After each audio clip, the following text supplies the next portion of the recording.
नमस्कार प्यारे साथियों, आप सभी को गुड मॉर्निंग। मैं विकास आपके अपने YouTube channel the GK Guru academy पर सभी साथियों का स्वागत करता हूं। आप सभी को हिंदी दिवस की हार्दिक शुभकामनाएं।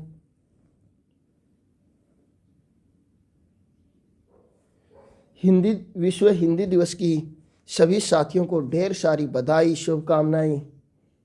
दोस्तों, भाषाएं बहुत हैं, बोली अनेक हैं, हिंदी व्यापक होकर भी विश्व के लिए एक है। तो दोस्तों, हिंदी दिवस की ढेर सारी शुभकामनाओं के साथ आज हम अपने क्लास का पहला क्वेश्चन प्रारंभ करते हैं। पहले क्वेश्चन पे चलते हैं। हाल ही में कितने राज्यों में चुनाव का ऐलान हुआ है? हाल ही में कितने राज्यों में चुनाव का ऐलान हुआ है? Option A 1, option B 2, option C 3, C 4, option D 5। तो दोस्तों, हाल ही में जो चुनाव की घोषणा की गई है वो 5 राज्यों में की गई। कितने राज्यों में की गई है? 5 राज्यों में विधानसभा के चुनाव होंगे। और ये घोषणा कौन करता है? तो दोस्तों, ये घोषणा चुनाव आयोग के द्वारा की गई थी। किसके द्वारा घोषणा की गई थी? चुनाव आयोग। भारतीय चुनाव आयोग ने 5 राज्यों के चुनाव की घोषणा की थी। इस क्वेश्चन का जो राइट आंसर है दोस्तों, ऑप्शन डी है। अब चलते हैं इससे संबंधित कुछ पॉइंट्स। भारतीय चुनाव आयोग ने शनिवार को उत्तर प्रदेश, पंजाब, उत्तराखंड, गोवा और मणिपुर के विधानसभा चुनावों की तारीख का ऐलान किया है। ठीक है दोस्तों, भारतीय चुनाव आयोग ने शनिवार को उत्तर प्रदेश, पंजाब, उत्तराखंड, गोवा और मणिपुर के विधानसभा चुनाव की तारीखों का ऐलान किया है। उत्तर प्रदेश में 10 फरवरी को मतदान का पहला चरण होगा और जबकि 7 मार्च को अंतिम चरण होगा। ठीक है, और 10 मार्च को दोस्तों नतीजे घोषित किए जाएंगे। और जो हमारा उत्तर प्रदेश का चुनाव है ये 7 चरणों में आयोजित किया जाएगा। कितने चरणों में आयोजित किया जाएगा? 7 चरणों में। पहला चरण 10 फरवरी को होगा और अंतिम चरण 7 मार्च को, और 10 मार्च को नतीजे घोषित कर दिए जाएंगे। पंजाब, उत्तराखंड और गोवा तीनों का एक चरण में चुनाव होगा और मतदान 14 फरवरी को किया जाएगा। ठीक है दोस्तों, मणिपुर का चुनाव 2 चरणों में होगा। 27 फरवरी को पहला चरण और 3 मार्च को दूसरा चरण। और सभी राज्यों के जो नतीजे हैं 10 मार्च को घोषित किए जाएंगे। अब मैं इनकी विधानसभा सीट बताता हूँ। यूपी में, उत्तर प्रदेश में 403 हैं, पंजाब में 117 हैं, उत्तराखंड में 90, मणिपुर में 60 और गोवा में 40 विधानसभा की सीट हैं जिन पर चुनाव आयोजित किया जाएगा। ठीक है दोस्तों, अब चुनाव घोषित करता है तो चुनाव आयोग के बारे में देखना। भारत के संविधान के अनुच्छेद 324 में निर्वाचन आयोग का प्रावधान किया गया है। अर्थात निर्वाचन आयोग किससे संबंधित है? अनुच्छेद 324 से। निर्वाचन आयोग का चेयरमैन मुख्य चुनाव आयुक्त होता है। निर्वाचन आयोग का जो चेयरमैन होता है वो मुख्य चुनाव आयुक्त होता है और वर्तमान में सुशील चंद्रा है। वर्तमान में कौन है? सुशील चंद्रा। और जो भारत के में चुनाव की जो सूची तैयार की जाती है निर्वाचन की, वो चुनाव आयोग के द्वारा की जाती है। ठीक है दोस्तों, भारत का जो पहला आम चुनाव हुआ था वो 1951-52 में हुआ था। पहला आम चुनाव कब हुआ था दोस्तों? 1951-52 में। और निर्वाचन की जो सूची तैयार की जाती है वो चुनाव आयोग के द्वारा की जाती है। तारकुंडे समिति और गोस्वामी समिति का संबंध चुनाव व्यवस्था के आमूल सुधार से है। भारत में पहली बार महिलाओं को मताधिकार कब प्राप्त हुआ था? 1926 में भारत में महिलाओं को पहली बार मत देने का अधिकार प्रदान किया गया था। भारत का प्रथम मुख्य चुनाव आयुक्त सुकुमार सेन है। कौन है दोस्तों? सुकुमार सेन। भारत के वर्तमान में मुख्य चुनाव आयुक्त, भारत के वर्तमान में मुख्य चुनाव आयुक्त सुशील चंद्रा है। कौन है दोस्तों? सुशील चंद्रा। दोस्तों ये हमारा एक क्वेश्चन था, इसकी कंप्लीट डिटेल मैंने करवा दी। नेक्स्ट क्वेश्चन पे अब हम चलते हैं। हाल ही में पंजाब के नए डीजीपी कौन बने हैं? Director general of police. DGP की फुल फॉर्म क्या होती है? डायरेक्टर जनरल ऑफ पुलिस। हाल ही में पंजाब के नए डीजीपी कौन बने हैं? Option A BK Bhaura, option B Siddharth Chattopadhyay, option C Durga Shankar Mishra, option D Amir Subhani. तो दोस्तों हाल ही में जो पंजाब के नए डीजीपी बने हैं वो BK भौरा बने हैं। कौन बने हैं दोस्तों? BK भौरा। ऑप्शन ए इसका राइट आंसर है दोस्तों। सिद्धार्थ चट्टोपाध्याय की जगह ली है। किसकी जगह ली है? सिद्धार्थ चट्टोपाध्याय की। दोस्तों ये 1987 के IAS बैच के अधिकारी हैं। ठीक है दोस्तों, चलते हैं पंजाब से संबंधित जानकारी पर। पंजाब की जो राजधानी है दोस्तों चंडीगढ़ है। पंजाब के राज्यपाल बनवारी लाल पुरोहित हैं। पंजाब के मुख्यमंत्री चरणजीत सिंह चन्नी हैं। पंजाब में विधानसभा की सीट 117 है, लोकसभा की सीट 13 है और राज्यसभा की सीट 7 है। वेरी इंपॉर्टेंट दोस्तों, पंजाब अभी चर्चा में है।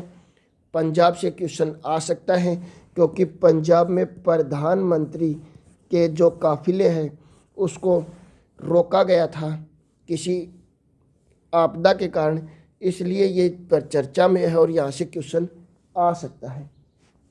दोस्तों वाणी हर क्षेत्र में व्यक्ति को विजय देती है। वाणी हर क्षेत्र में व्यक्ति को विजय देती है, विपत्ति के समय भी उसका परिचय देती है। विपत्ति के समय भी क्या करती है? उसका परिचय देती है। चलते हैं अगले क्वेश्चन में। हाल ही में ओपेक के नए महासचिव कौन बने हैं? ऑप्शन ए Haitham al Ghais, option B Patricia Scotland, option C Ursula von, option D Felix Antoine. तो दोस्तों ओपेक के जो महासचिव बने हैं वो बने हैं हैंथम अल घिस। इस क्वेश्चन का जो राइट आंसर है दोस्तों वो ऑप्शन ए है। ओपेक से संबंधित जानकारी लेते हैं तो ओपेक की स्थापना सितंबर 1960 में की गई थी। इसका मुख्यालय वियना ऑस्ट्रिया में है। इसमें सदस्य देशों की संख्या 13 है। ठीक है, नेक्स्ट क्वेश्चन पे चलते हैं। हाल ही में बैंक ऑफ बड़ौदा ने किसे अपना ब्रांड एम्बेसडर बनाया है? Option A Smriti Irani, option B Smriti Mandhana, option C Shefali Verma, option D Mithali Raj. तो दोस्तों बैंक ऑफ बड़ौदा ने जो अपना ब्रांड एम्बेसडर बनाया है वो शेफाली वर्मा को बनाया है। ठीक है, इस क्वेश्चन का जो राइट आंसर है वो ऑप्शन सी है दोस्तों। अब शेफाली वर्मा से संबंधित कुछ क्वेश्चन हैं। बैंक ऑफ बड़ौदा ने हाल ही में क्रिकेटर शेफाली वर्मा को अपना क्या नियुक्त किया? ब्रांड एम्बेसडर नियुक्त किया। शेफाली वर्मा T20 अंतर्राष्ट्रीय क्रिकेट में भारत का प्रतिनिधित्व करने वाली सबसे कम उम्र की क्रिकेटर है। क्या है? सबसे कम उम्र की क्रिकेटर है। T20 अंतर्राष्ट्रीय क्रिकेट में भारत का प्रतिनिधित्व करने वाली। ठीक है, इसी के साथ में शेफाली वर्मा ने सचिन तेंदुलकर के 30 साल पुराने उस रिकॉर्ड को भी तोड़ दिया है। अब कुछ नए जो ब्रांड एम्बेसडर बने हैं उनके बारे में जानकारी लेते हैं। एमवे इंडिया का जो ब्रांड एम्बेसडर बनाया गया है मीराबाई चानू को। कावेरी हॉस्पिटल का जो ब्रांड एम्बेसडर बनाया गया है महेंद्र सिंह धोनी को। बेटी बचाओ बेटी पढ़ाओ राजस्थान में जो ब्रांड एम्बेसडर बनाया गया है वो अवनी लखेरा को। मोटो जीपी का जो ब्रांड एम्बेसडर बनाया गया है जॉन अब्राहिम को बनाया गया है। केशिफाई का जो ब्रांड एम्बेसडर बनाया गया राजकुमार राव को बनाया गया है। नेक्स्ट क्वेश्चन पे चलते हैं दोस्तों। हाल ही में किस राज्य की मुख्यमंत्री ने student startup and innovation policy 2.0 launch की है? Option A Bihar, option B Gujarat, option C Jharkhand, option D Rajasthan. तो दोस्तों गुजरात के मुख्यमंत्री ने लॉन्च की है। ठीक है, ऑप्शन बी इस क्वेश्चन का राइट आंसर है। अब इस पॉलिसी के बारे में हम थोड़ा जानकारी लेते हैं। गुजरात के मुख्यमंत्री भूपेंद्र पटेल और शिक्षा मंत्री जीतू बघानी ने हाल ही में इस योजना को लॉन्च किया है। इस पॉलिसी में अकादमिक संस्थाओं के अंतर्राष्ट्रीय सम्मेलन में नवाचार में स्कूली छात्रों को आर्थिक रूप से समर्थन देने के उद्देश्य से इसे लॉन्च किया गया है। नेक्स्ट क्वेश्चन पे चलते हैं दोस्तों। किसने आसाम राइफल के आईजी के रूप में पदभार ग्रहण किया है? Option A Vijay Bahadur Singh, option B VPH Kaushik, option C Vikas Lakhera, option D Naresh Singh. तो दोस्तों आसाम राइफल के जो आईजी के रूप में पदभार ग्रहण किया गया है वो विकास लखेरा है। कौन है? विकास लखेरा। ठीक है, इसका जो राइट आंसर है दोस्तों वो ऑप्शन सी है। क्या है इसका right answer? Option C. Next question है दोस्तों। हाल ही में ममता बियोड 2021 नामक पुस्तक किसने लिखी है? Option A Jayant Ghosh, option B Vinod Kannan, option C Zeeshan A Lucky, option D इनमें से कोई नहीं। ममता बियोड 2021 जो पुस्तक लिखी है वो जयंत घोष के द्वारा। ऑप्शन ए इसका राइट आंसर है दोस्तों। नेक्स्ट क्वेश्चन पे चलते हैं। सॉरी, इससे पहले इसकी जानकारी लेते हैं कुछ। ममता बनर्जी के जन्मदिवस पर यह पुस्तक लॉन्च की गई थी। ममता बनर्जी के जन्मदिवस पर दोस्तों यह पुस्तक लॉन्च की गई थी। कुछ पुस्तक हैं, उनके लेखक से मैं बता रहा हूँ। The Google story Davis A Vise और मार्क मलसेड ने लिखी थी। Will you what life and cricket taught me, Suresh Raina और भारत सुदर्शन के द्वारा इसे लिखा गया। Now that we are here, Akshay Tyagi और अक्षत त्यागी ने इसे लिखा।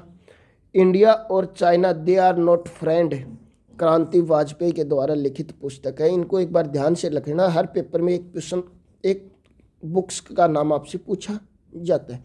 नेक्स्ट क्वेश्चन पे चलते हैं दोस्तों। हाल ही में किस देश ने गूगल और फेसबुक पर 210 मिलियन यूरो का जुर्माना लगाया है? तो दोस्तों फ्रांस देश ने यह जुर्माना लगाया है। किस देश ने जुर्माना लगाया है दोस्तों? फ्रांस देश ने यह जुर्माना लगाया है। दोस्तों दिल्ली जीके डोज क्वेश्चन की हमारी क्लास होगी। जीवन पथ पर सदैव साहसी बने, जीवन पथ पर सदैव साहसी बने, सफलता मिले न मिले परंतु प्रयासी बने, सफलता मिले न मिले परंतु प्रयासी बने। चलते हैं दिल्ली जीके डोज क्वेश्चन पे। आज का जो हमारे क्वेश्चन होंगे, RRB NTPC exam, RRB NTPC exam 23 जनवरी 2021 को जो पेपर हुआ था, आरआरबी एनटीपीसी का एग्जाम हुआ था, फर्स्ट शिफ्ट में पूछे गए क्वेश्चंस का संग्रह है जो हमारा दिल्ली जीके डोज क्वेश्चन में आज हम इनके क्वेश्चन पर विस्तृत जानकारी प्राप्त करेंगे। एनटीपीसी के एग्जाम के 23 जनवरी 2021 को जो फर्स्ट शिफ्ट में आए थे वो क्वेश्चन आज हम करेंगे। पहला क्वेश्चन है दोस्तों, बादशाह अकबर के खिलाफ अहमदनगर की किस रानी ने लड़ाई लड़ी थी? वेरी इंपॉर्टेंट क्वेश्चन है दोस्तों। बादशाह अकबर के खिलाफ अहमदनगर की किस रानी ने लड़ाई लड़ी थी? चंद बीबी ने। किसने लड़ी थी? चंद बीबी ने। नेक्स्ट है, तात्या टोपे निम्नलिखित में से किस क्रांतियों से संबंधित है? तो दोस्तों तात्या टोपे ने 1857 की क्रांति का नेतृत्व किया था। नेक्स्ट है, भारत में साले और सागवान के पेड़ कहाँ पाए जाते हैं? भारत में साल और सागवान के पेड़ कहाँ पाए जाते हैं? दोस्तों इस क्वेश्चन का आंसर आपको दिए गए विकल्पों के अनुसार देना होगा कि विकल्प में कौन सा आंसर दिया गया है। नेक्स्ट है दोस्तों, नीलगिरी की सबसे ऊंची चोटी कौन सी है? तो डोडा बेट्टा दोस्तों नीलगिरी की सबसे ऊंची चोटी है। नेक्स्ट क्वेश्चन, निम्नलिखित में से कौन सा उपन्यास वंदे मातरम का स्रोत है? तो वंदे मातरम आनंद मठ से लिया गया था। किससे लिया गया था? आनंद मठ। नेक्स्ट क्वेश्चन है दोस्तों, भारत में कौन सा राज्य अपनी सांप नौका दौड़ के लिए प्रसिद्ध है? सांप नौका दौड़ के लिए प्रसिद्ध है। तो दोस्तों केरल राज्य प्रसिद्ध है। कौन सा राज्य है? केरल राज्य। नेक्स्ट क्वेश्चन, SAGA सागा 2020 क्या है? एक सुपर कंप्यूटर है दोस्तों। ये सूर्य और चंद्रमा के गुरुत्वाकर्षण बल से भी एक क्वेश्चन पूछा गया था, ये भी आप ध्यान रखना। फीफा विश्व कप 2022 कहाँ आयोजित होगा?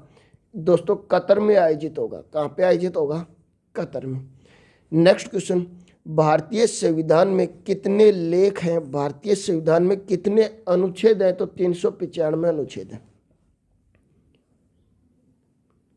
नेक्स्ट क्वेश्चन है, 11 पद्म पाणी बोधिसत्व की पेंटिंग किस गुफा में की गई है? तो अजंता मठ की एक गुफा में की गई है।